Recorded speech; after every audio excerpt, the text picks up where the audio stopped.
ሰላም ሰላም ለእናንተ ይሁን ውድ ቤተሰቦች፣ ሙራያ ዩቱብ ነው። ላይክ ሸር ሰብስክራይብ በማድረግ ይህንን ቪዲዮ እስከ መጨረሻው እንድታዩልኝ ስል ጠይቃለሁ።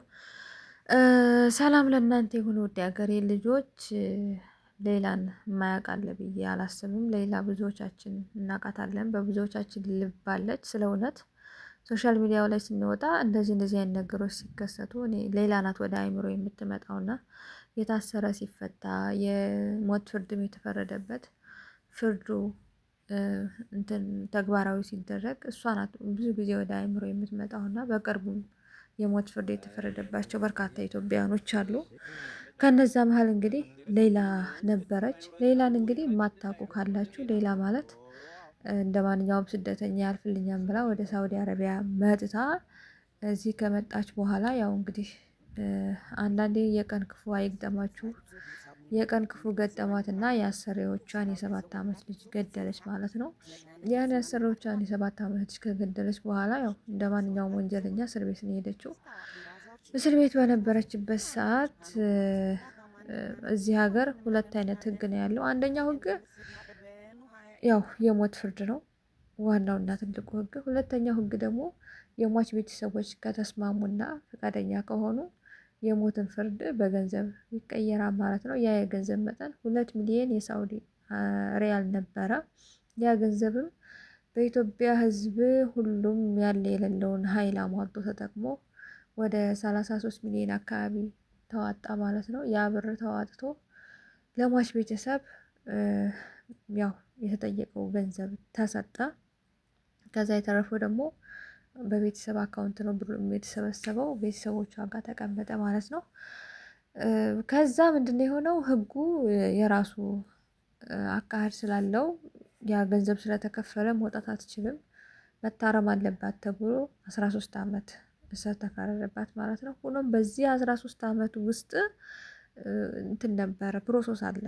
ኮሚቴዎች፣ ኢትዮጵያ ኮሚቴ አለ፣ ሳውዲ ኮሚቴ አለ፣ ሌላም ሀገር ያው ገንዘቡን ሌት ተቀን ደከመን ሰለቸን ሳይሉ ደጋግ ኢትዮጵያውያን በበጎ አድራጎት የተሰበሰበ ገንዘብ ነው። ለሷም እንደ እህት እንደ ወንድም ነው ካጠገቧ የቆሙ በርካታ ወንድሞች እህቶች አሉና ያው ነገሩ የሚጣራው በኮሚቴዎች በኩል ነው። ሆኖም በ13 ዓመት ቢፈረድባትም ግዴታ በየአመቱ በየ6 ወሩ በየ2 ወሩ የሆነ ማለቅ ያለበት ፕሮሰስ አለ 13 ዓመቷን ስትሞላ እንድትወጣ ማለት ነው። ነገር ግን ብሩ ከተከፈለ በቃ ለ4 ዓመት ለ5 ዓመት ተረሳች። ስሟም ተነስቶ አያውቅምና ያው በመሀል ላይ ደግሞ ተነሳ ትፈታለች ምናምን ተባለ። አሁን ባለፈው ነው 13 ዓመት እንደተፈረደባት 13 ዓመቷን እንደጨረሰች እንኳን የተናገረውን እየተከታተልኩ ነበረ። የዛሬ 2 ወር 3 ወር 4 ወር አካባቢ ነው 13 ዓመት ሮመዳን 2 ምናምን ትጨርሳለች 13 ዓመቷን ማለት ከአሁን ከ1 ወር በፊት ምናምን ነው አመቷን የጨረሰችው እና ፍርድ ቤቱ ውሳኔ እስከሚሰጥ ነበረ የሚጠበቀው። ያን ደግሞ ለህዝቡ ያደረሱት ነገር የለም። እንደዚህ ነውም አልተባለም። ልጅቱም ስልክ እየደወለች አይደለም ለቤተሰቦቿ። ከዛ በፊት ትደውል ነበረ፣ ቤተሰቦቿን ታወራ ነበር ምናምን። ያው ካለፈ አልፎ ደህና ነኝ ትል ነበረ። የሞት ፍርዱም አልፏታል። ያልኩበት ምክንያት ምን መሰላችሁ? ሌሎች የውጭ ዜጋ ነበሩ 4 አብረው ከሷ ጋር የሞት ፍርድ የተፈረደባቸው፣ እነዛ ሙተዋል። ያው ፍርዱ ተፈጻሚ ሆኗል ማለት ነው። እሷ ግን ገንዘብ ስለተከፈለላት ቀርታለች። ይህንን ነገር ደግሞ ለቤተሰቦቿ ተናግራለች። ቤተሰብም ያንን በማሰብ ተጽናንተው ነበረ። እንደዛም ሆኖ እናት አባት እንትን ማለት አልቻሉም። ማለት ያው ታውቃላችሁ፣ የወለደ ሰው ያውቀዋል፣ ያልወለደም በሚወደው ሰው ብዙ ፈተና አለና ያውቃል። እና ቤተሰቦቼ አሁን ደግሞ ትናንትና ይህ አጀንዳ ከእንደገና ተነሳ።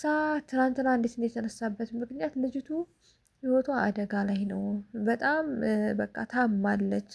እኔ አላቅም፣ ሰው ጥርሱ ገጦ አይኑ ፈጦ ይተርፋን ብሎ ማሰብ ለእኔ ይከብደኛል። ብቻ ግን እግዚአብሔር ጥበበኛ ነው። ወደ መትረፉ መሰለችኝ። እዛ አካባቢ አንዳንዴ ነገሮች በምክንያት ነው እና የሚሆኑት። ጽዳት ለሄዱ ፊሊፒኖች እዛ ውስጥ እሷ ጋር የታሰሩ ሀበሻዎች ሪከርድ አድርገው ይህንን ለእንደዚህ አይነት ሰው ላኪልን ብለው ለሙባረክ ሚዲያ ተላከለት ማለት ነው። ከዛ ሙባረክ ደግሞ ትናንትና ያንን ቪዲዮ አምጥቶ ቦይስ ነው ለህዝቡ አሰማ። ሌላ የሞት ፍርድ እንዲፈረድብኝ የባካችሁ ውድ ኢትዮጵያውያን ድምፅ ሁኑኝ። ምክንያቱም እንደማልወጣ አውቀዋለሁ፣ ግን የሞት ፍርድ እንዲፈረድብኝ በጣም እዛ ያያሰብ ሁሉ እንዴ ሞትም እኮ አንድ በቃ ርስት ነው ማለት ሁላችንም እንሞታለን እና ሁሉም ወደ ሞት ነው እንደሚሄደው አሟሟቴን አሳምርልኝ። መሞትም በቃ ሞት ነው። እንዴትም ተሞተ እንዴትም ለዛ ሰው ሞት ነው አይደለ? ያው አሟሟቱን ለቤተሰብ ለምንጻጻስ ሊሆን ይችላል። ለሟቹ ግን የሞት ትልቅና ትንሽ የለውም። ዞሮ ዞሮ ልጅቱ በሞትና በህይወት መካከል ናትኝ። ሕክምና ይደረግላት ምናምን ተብሎ ትናንትና ተጮሆ ምናምን የሚገርባችሁ 24 ሰዓት ባልሞላ ውስጥ እኛ ኢትዮጵያውያኖች ከፈለግን ምን ያህል ተጽዕኖ ፈጣሪ እንደሆነ አስቡት። ትናንትና 24 ሰዓት ባልሞላ ውስጥ ኤምባሲው ያችን ልጅ አንስቶ ወስዶ አሁን ሐኪም ቤት ነው ያለችው። ዛሬ መጡ። አዲስ ነገር አለ አዲስ ነገር አለ እያሉ ኤምባሲዎች መጡ። ያው እዛም አንዳንድ ደጋጎች አሉ ጥሩ እንዳሉ ሁሉ ደግሞ መጥፎ አሉ። ኤምባሲ እኔ ተፈትኛለሁ። ለምን በኮንትራት መጥቼ ብዙ ነገር አይቻለሁ። ባህሪ ላይ ብዬ በባህሪ የመጣሁት በምክንያት ነው። ምክንያት ምንም ብትሆኑ ኤምባሲ አይከታተልላችሁም። እንደው ከስንት አንድ ካልሆነ ፈጣሪውን የሚፈራ ሰው ካልሆነ ማለት ነው። እና የኔን ተወውና ዛሬ ምንድነው የተባለው? ያው ትመጣለች ነው። የዛሬ ወሩን ትመጣለች ነው። የዛሬ 2 ወሩን ትመጣለች ነው። ይሄ አጀንዳ በየ3 ወሩ ይነሳን ብያችኋለሁኝ። አሁን ዛሬ ለመጨረሻ ጊዜ እንግዲህ ከዚህ በኋላ ቃሌን አላጥፍም ብሎ ከዛ የኤምባሲ ተወካይ የተባለው ኤምባሲ ዛሬ ደውሎ እንድትለቀቅ 13 ዓመቷን ስለጨረሰች እንድትለቀቅ ኤምባሲው ወስኗል። ነገር ግን የፍርድ ቤቱ ዋና ኃላፊው መፈረም ያለበት እሱ ከሀገር ውጭ ስለሆነ ለጊዜው ሳውዲ ስለሌለ ወደ ሌላ ሀገር ስለሄደ ከሄድ በኋላ ይመጣል ትወጣለች እና ይህንን ለዘመድ አዝማዱ ለኢትዮጵያ ሕዝብ አስተላልፍ ተብያለሁ እና ተደውሎብኛል። ዛሬ ባለቀ ሰዓት ማለት ነው። ያው እንግዲህ እውነት ያርገው። ነገ ቀጠሮ አለ። ዛሬ ከ2 ሰዓት ተኩል ያላነሰ የላይ ፕሮግራም ነበረ ሀቢባ ቤት።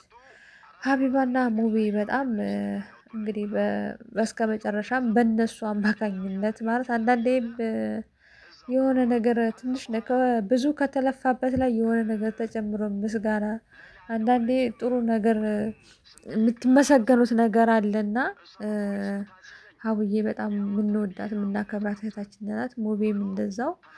ግን ደግሞ እዚህ ነገር ውስጥ እጃቸውን አስገብተው እህታችን ነፃ ብትወጣ ደግሞ ሞር ለእኛ በጣም አሉን የምንላቸው የምንመካባቸው እህት ወንድሞቻችን ናቸውና እግዚአብሔር እድሜ ከጤና ጋር ይስጣቸው። እንደዚህም ተስፍሽ ሁሉም እዚህ ጋር የምታዩቸው በእሷ ጉዳይ እንቅልፍ ያጣ ማህበረሰብ ነው። በነገራችሁ ላይ ሌሎችም አሉ በጾም ምክንያት ያልገቡ ስላሉ ነው እንጂ እና የሆነው ውድ ቤተሰቦቼ ሰላም ሆኑልኝ፣ ቸር ሰንብቱልኝ።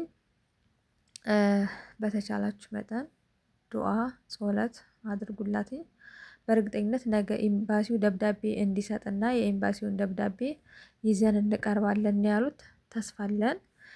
ቸር ሰንብቱልኝ፣ ሰላም ሁኑልኝ። አመሰግናለሁ።